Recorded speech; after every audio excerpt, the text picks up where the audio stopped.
नमस्कार, आप देख रहे हैं सिटी पोस्ट लाइव। मैं हूं श्रीकांत प्रत्युष। तो मतगणना केंद्र पर हूं। बांकीपुर विधानसभा उपचुनाव का मतों की गिनती का काम चल रहा है और एक उम्मीदवार हैं जो खुद पहुंचे हैं 2 घंटा बाद। तो इतना उदासीन का है भैया? अरे उदासीन नहीं, हम खुश हैं। हाँ। हम लोकतंत्र को नजदीक से जानना चाहते थे, इसलिए चुनाव लड़े।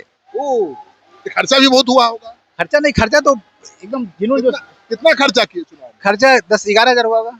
11,000 में चुनाव लड़ लिए? मतलब क्या 11 हजार? हाँ, बस असली आम आदमी है तो चुनाव प्रचार वो सब उसी में हो जाएगा। करते क्या है? हम टीचर हैं, पढ़ाते हैं, फिजिक्स पढ़ाते हैं। अच्छा, टीचर है? हाँ, टीचर हैं, फिजिक्स पढ़ाते हैं। आपका चुनाव लड़ने का मकसद जरा बता दीजिए। मकसद इसलिए कि हम भारत में राम राज्य चाहते हैं। हाँ। ऐसी शासन व्यवस्था जहाँ न्यायालय हो मगर कोई न्याय मांगने वाला ना हो, हाँ। अपराध पुलिस हो मगर कोई अपराधी ना हो, समाज में कहीं भी लूट खसोट चोरी डकैती अपहरण हत्या बलात्कार कुछ ना हो, जैसा कि राम राज्य में होता था, या कहें कि रियासत मदीना में होता था पैगंबर के जमाने में। संभव है आज के जमाने में? नहीं, मेरे लिए संभव है। जब भगवान राम धरती पर आए थे तो राम राज्य भी था, तो अभी भी हो सकता है। अच्छा, रामराज अभी आ सकता है? आ सकता है, हम लाएंगे राम राज्य। आपको क्या उम्मीद है, कितना वोट मिला होगा? वोट छोड़िए ना, वोट की बात नहीं है। हम मोदी जी से गए थे 24 में लड़ने के लिए लोकसभा बनारस। हाँ। हाँ, मोदी जी से 24 में लोकसभा लड़ने गए थे। लड़े थे? हाँ, लड़े थे। कितना वोट मिला? लड़ने नहीं दिया गया। लड़ने नहीं दिया गया। इस बार तो लड़ने दिया गया। हाँ, इस बार लड़े। तो पीके भी थे मैदान में और भी लोग थे। किसी जानना था कि लोकतंत्र कैसा होता है, नजदीक से देखना था। हमने अभी आज तक कभी वार्ड मुखिया चुनाव नहीं लड़ा। तो क्या अनुभव रहा चुनाव में? अच्छा लगा। मतलब चुनाव ठीक हुआ? हाँ, ठीक हुआ। निष्पक्ष हुआ? निष्पक्ष हुआ। आपको क्या लगता है कौन बाजी मारेगा जी? अब ये तो हम नहीं कर सकते, तो जनता बताएगा। आप जनता के बीच रहे ना, तो हम तो कहेंगे हम ही बाजी मारेंगे। हाँ। इसमें क्या है, हम दूसरे क्यों कहे? देखिए, इतना उम्मीद होता तो आप समय पर आए होते। 2 घंटा लेट काउंटिंग पर आते। सब लोग मेरे ही मतलब लोकतंत्र के ही प्रहरी हैं।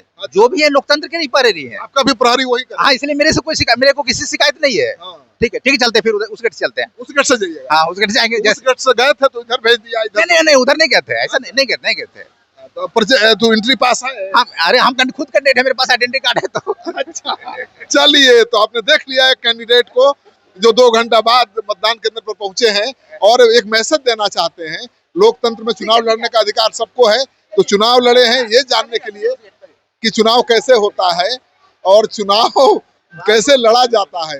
तो इन्होंने पास भी नहीं बनवाया है, चुनाव लड़े हैं और मतगणना केंद्र पर 2 घंटा बाद लौटे हैं। तो ऐसे ऐसे भी उम्मीदवार चुनाव मैदान में हैं और पटना के बांकीपुर के जो मतदाता हैं बड़े जागरूक हैं। हमेशा 25-30 उम्मीदवार रहते हैं, लेकिन लड़ाई 2 ही उम्मीदवारों के बीच होती है। अब तक तो आरजेडी बीजेपी के बीच होती रही है और बाकी उम्मीदवारों को नोटा से भी कम वोट मिलते रहे हैं। पिछले चुनाव में 1400 नोटा का बटन दबाया था लोगों ने और उससे भी कम वोट दिया था बाकी प्रत्याशियों को। आरजेडी को 46,000 वोट मिले थे, बीजेपी को 98,000 वोट मिले थे। लेकिन इस बार लड़ाई दिलचस्प है, आमने सामने की लड़ाई नहीं है। त्रिकोणात्मक संघर्ष में बांकीपुर का चुनाव फंस गया है। आरजेडी भी है, जनसुराज भी है, बीजेपी भी है और कहा जा रहा है कि जनसुराज बीजेपी के बीच कांटे की लड़ाई है। इस वीडियो को खूब शेयर करिए ताकि पता चले कि कैसे कैसे लोग हैं, क्या उनकी सोच है। मैं उनके सोच पर सवाल नहीं उठा रहा हूँ, तारीफ कर रहा हूँ। वो जानते हैं कि चुनाव नहीं जीतेंगे, फिर भी वो लोकतंत्र को समझना चाहते हैं और इसलिए चुनाव लड़ते हैं। और 10,000 में भी चुनाव लड़ा जा सकता है, इसका वो प्रमाण भी दे रहे हैं।